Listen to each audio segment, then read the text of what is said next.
Good morning, folks. Rick Berube here on this April 22nd. Oh, it's a lucky day, 2-2. And today we have a very wonderful guest from the lovely state of Arizona in our Camelback office. We have Miss Sherri Parkin. Welcome to the show. Hi. I also. Oh, I love the applause. Yes, that's my studio audience behind me. You can't see them. I love it. Calm down, people. Yes. Otherwise known as me and Paul. Nice. Paul has all the sound effects. He's the man with the master plan. All right, so today, let's just get right into it. I also have the pleasure of coaching you for a while now, about a year and a half, I think. Yes. I think so, yeah. And let's get it. I'm going to get into a few things, but let's start with tell them a little about yourself, how long you've been in the business, maybe production level a little bit, and what you did before real estate too. Probably be interesting. Okay, well, so I'm a CPA by trade. That's my diploma up there, my license. And I've always done construction. And so I've done home builders. I was a CFO for a home builder and audited financial statements for home builders. So I've always had that background. But in 2014, I just kind of wanted to do something a little bit different. The CPA industry was kind of changing. And so I got my real estate license. And I did some joint work with Brooke Casey. He was the Rookie of the Year that year. And so that kind of got me started with it.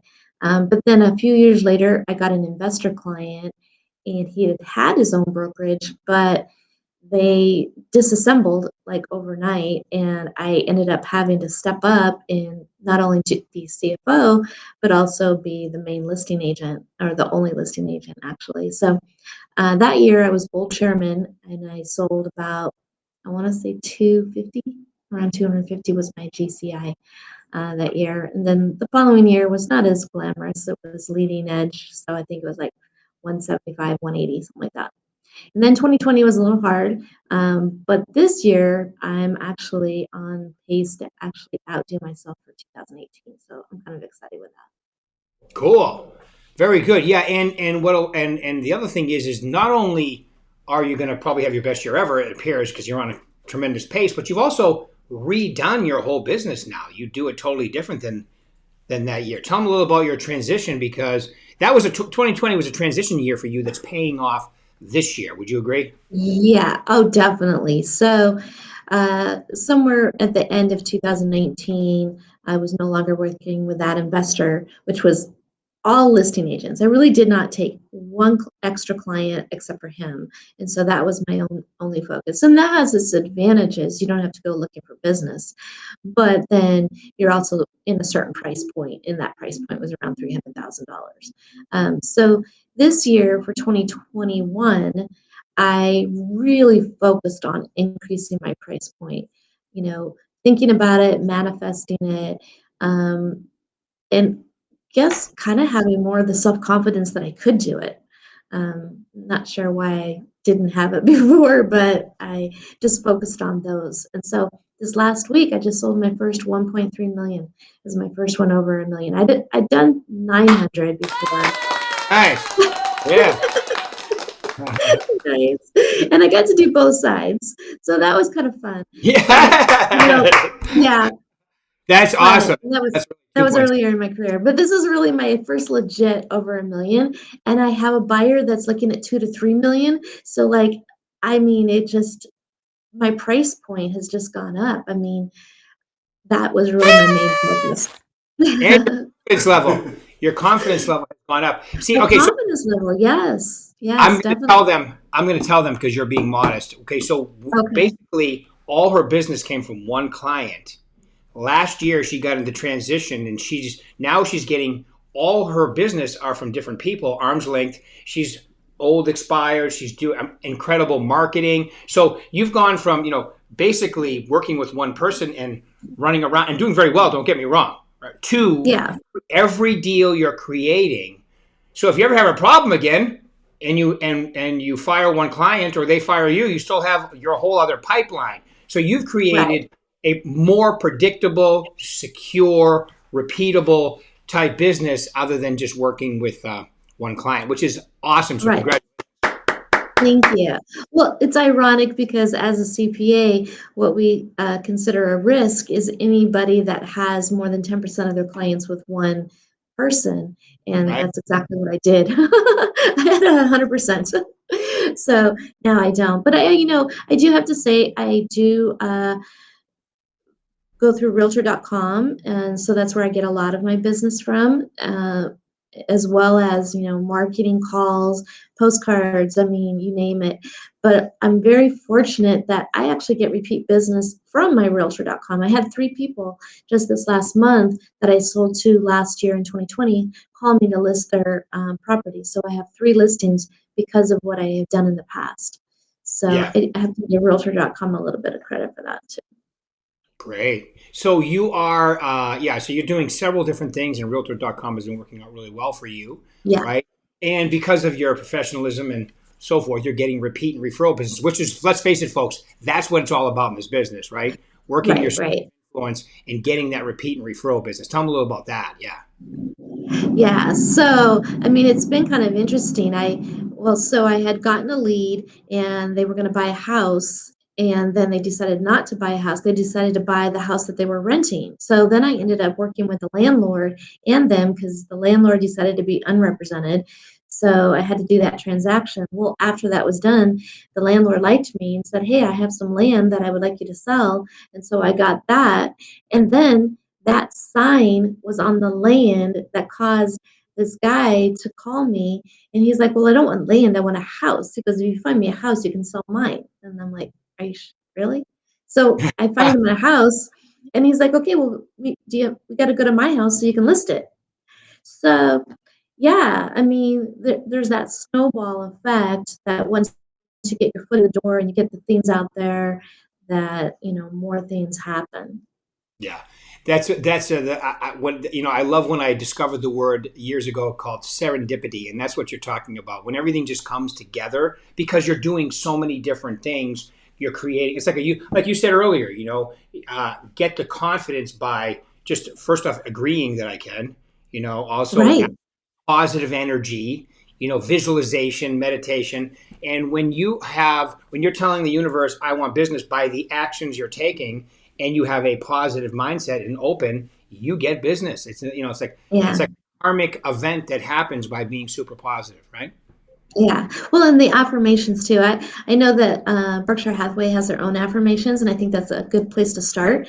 But I actually created my own that really resonated with me specifically, and I started doing those too. Yeah. Yeah. You have to be, the more specific you are about your affirmations, the better off, Yeah. the better they Yeah. work. Like for instance, your transactions, and so how many deals you want to do, what kind of money you want to make, how many people you want to help. All of that's critically important, right? Exactly. And that's what I think really got me into that next realm of being a million over. I mean, I just kind of like put it out there to the universe. It's like, I'm ready for it. I can do it. And it I can handle happened. it. I can handle it. I am prepared for over a million. So now you've got over a million that you double ended, which is really 2.6. And then now you're dealing with a $2 million or plus buyer, correct? Oh, well, it was a 900,000 that I double ended, but not the Oh, 1.3. Yeah, okay. All right. but So that's I'm okay. still happy for that. Well, let that slide. That's still almost a million. Okay. Yeah. So that's You great. know, And that's the thing about this market is if you're listing property, you probably will double end some of your deals, right? oh yeah, definitely. Yeah, I almost did it with my sister's property. We had gotten 6 offers, and 2 of them I would have been double ending, but They weren't the there was best one. another offer that was better, and I wanted to do what was best for her anyway. So, Okay. Cool. but Cool. I do want to give Mark Stark some credit for a lot of my affirmation kind of things. In that is that he had said, I was at one of his webinars along, or actually seminars back when we could meet in person, um, that you will stop yourself at whatever number you think you can handle. And Right. so if you don't allow yourself to think that you can handle XYZ more, or you don't, say what you can handle out there, you will just stop yourself. And so that really was the biggest thing. I thought I could only do like 3. I remember Dawn Segrin, my manager, she said she did 7 in 1 month. I'm like, oh my God. But now I know that I can do 10 in 1 month. That's So great. Yep. And you're definitely organized. Your background makes you extremely organized, all about it. I know because I coach you, you're very detailed. And yes. that's got to transfer into your business, right? That old training of yours. It does, I try to do my time blocking so that there's certain things that I have to do during the day. Maybe they involve other people or something, other businesses. And then the things that I can do at night when I can just sit there with a glass of wine and drink and do my paperwork. That shows sometimes. But Right. anyway, it's okay. Right. Yeah, and I do. I agree. I get the. I'm fortunate to be around Mark, especially during this last year. We've been around each other more because we're usually traveling. Although that's going to start pretty soon, I think. It's looking good for Oh, that. good. Self talk, and the self talk is so critically important. You got to give yourself the Yes. gift. Give yourself the gift of that incredibly positive self talk when we're surrounded by a world, especially if you turn on your TV too much, with massive Right. negative. Yeah, Right. good Oh, it's stuff. easy to be on the negative side if you don't force yourself to be on the positive side. Right. Yes, and you can't be positive that you can't do it. You have to be positive that you can. I'm Yes. from New England, so I have to say that because uh, when I first heard positive self talk and meditation, I was like, yeah, right. But Yeah. through constant repetition, I was able to adopt it, and it's awesome stuff. So, all right, you got out of the gates hot this year. You're having a great year. So, what's possible for you this year? Tell them what do you think? How do you think you're going to end up? So right now, I just did my numbers yesterday. I have to say, I don't really focus on my numbers as much, but I knew we were going to do this, so I did. But my GCI as of today for 2021 is 114,000. Nice. Is it So, I mean, my true goal is, oh no, no, I forget. Is it platinum? What is the 500,000? Whatever the I 500,000 is, think it's diamond, isn't it? Platinum diamond? It's something. something like I that. always forget too, honestly. I think Yeah, it's so I did there's such a big difference between Gold Chairman, which was the 280, which I did that in 2018, but yeah, the next is almost double. So, but anyway, I mean, that's the goal. So, I mean, if I keep on pace right now, I would be almost right there. right. So, based on what I have on my pipeline, I should be able to do that. Yeah. So Yeah. you add your pipeline and your close together, you're probably a lot closer. Yeah. Yeah. So as long and that's the thing too, because that pipeline 9 out of 10 times transfers into your next production run. So and you've got a really Right. good pipeline right now. So congratulations. Yeah. So Thank give you. them an idea. Okay. So going from working with one person to working, what are some of the things that you implemented so you could be more diverse in where you get your business from? Well, I think in a way that working with one person actually gave me more systems Uh-huh. because I did have to, create checklists because I was doing a high volume with that one person. So we had checklists. I worked with a staff. They did staging, it was all my stuff, but we just had a lot of systems. And I think I transferred that uh, niche into how do I do it, but with different people. And so they all get their own folders. I have different slots for whether they're in progress or whether they're kind of on the back burner or whether they're in escrow. I have checklists in SkySlope that are interdependent. With one thing happens, then automatically the next thing is the next thing. So those checklists really help me a lot.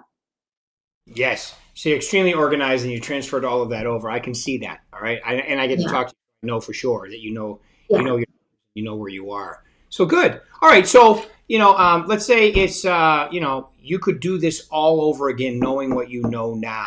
Oh boy. My favorite question to Which ask, what at would be the, which point? no, like If right now, like what you know today.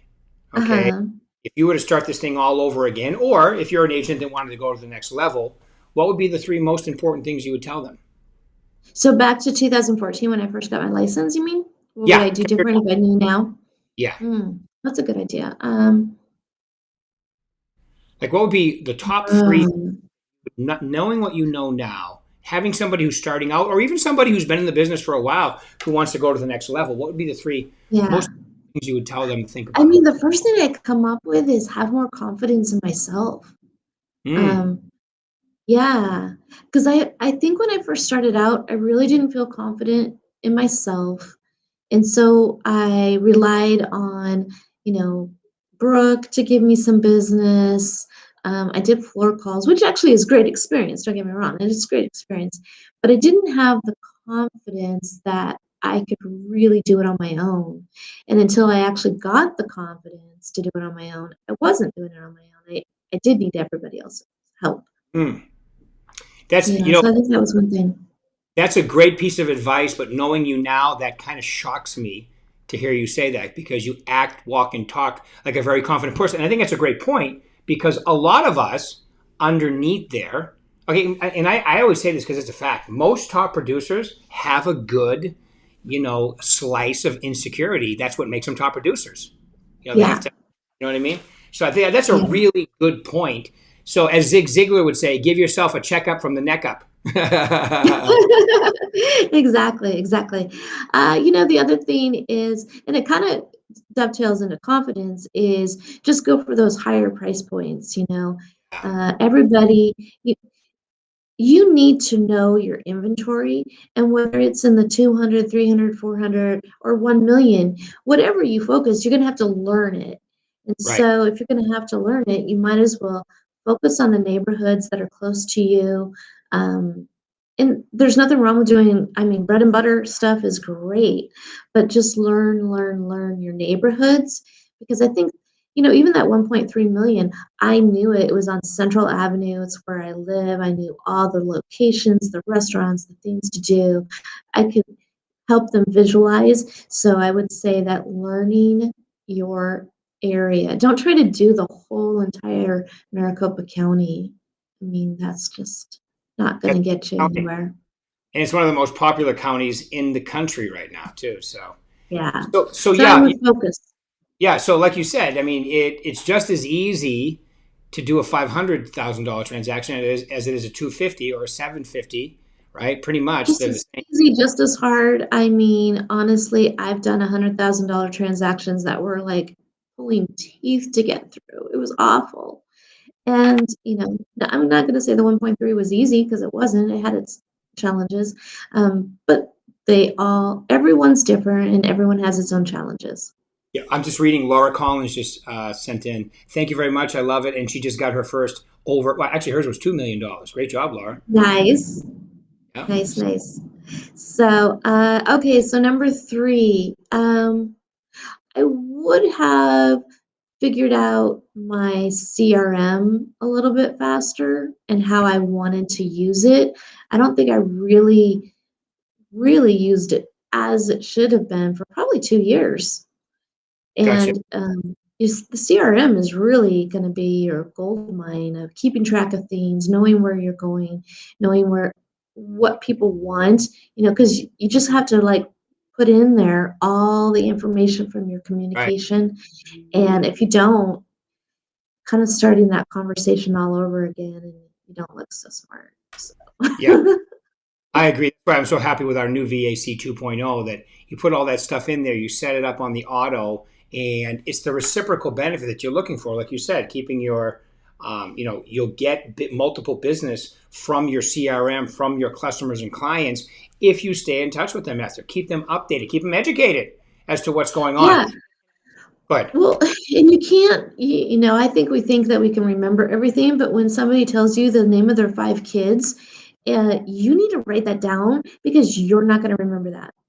And yeah, so if you put that in your CRM and then you're like, hey, how's Susie doing? And, how's little Johnny doing? And then like, oh my God, they remember. yeah, So those things, the CRM is really important for keeping track of all those little details. yeah. I totally agree. And if they're into sports or whatever, you just keep really Right. good notes about them, and Exactly. especially their kids. Their kids' names, Yeah. even their pets. Yeah. And I And have to give my investor credit for that. My investor was like CRM, CRM, CRM. Like he would write up his employees if they didn't, document what they took from a conversation from their, who he had reached out to. It was that was probably one of the things I learned from him that really I would have done differently from the beginning too. Okay, cool. Yeah, the thing is that most successful people, and that's why it sounds like it was a good relationship for you, because most successful people, obviously, you had the year you had, all right, in doing all those transactions with one person. So he had to be organized, had done very well in life to be able to do that. So, like, I was fortunate to deal with a couple of developers and builders early on that I learned a truckload, and one of them, especially what to do and what not to do. What to do, right? There's that too. Yeah, everybody has that slice of them as well too. Okay. Yep. All right. So anything else you want to mention to these wonderful people about what they should know about the real estate business, or how you do yours, or to be successful, Sherri? I would just say if you're not getting the work that you want or the clients that you want or the money that you want, you really just I would just take a day, stop for a whole entire day and figure out what have you been doing? What do you think you need to do differently? Set up a plan and do that plan. Don't just continue to do the same thing that you're doing that's not getting you what you want. So I would literally just take a day off and refocus and have a planning day. Well, that's great advice. And instead of working in your business, work on it once in a while, which I think is great Yeah. advice. Fortunately for all of you watching, what Sherri just described is my tomorrow in Success Series 1 to 4 on on Google Business Planning, scheduling. Today is the listing process. So if you haven't been on, you can jump on today. Google That Hangouts today. was Yeah, I know. I I had know. no idea. Yes, I know. Thank you. I love Well, one thing about my job is I talk about the same stuff a lot, just like you. Part of our job is repetitious, but necessary. It's like going to the gym. How many times, different ways can you run on a treadmill or use an elliptical or do the Stairmaster? It's the amount and the intensity of which you're doing it, right? Right. And I actually have learned to double duty on my elliptical or treadmill where I listen to some audio tapes or watch some YouTube videos that inspire me and stuff like that. So it makes it a little bit more palatable. Yes, I agree. And look, and we had a great 25-minute talk here, and we didn't even talk about the fact that you are licensed in 2 other states as well. We'll get to that next time. Ah, yes. New York and Florida. She's also That's licensed. So if right. you have any referrals, talk to That's right. Sherri. All right, Sherri, thank you very much for taking your time out this morning. We really appreciate it. This was awesome. Thank you. Buddy, thank you. Talk to you Bye. now.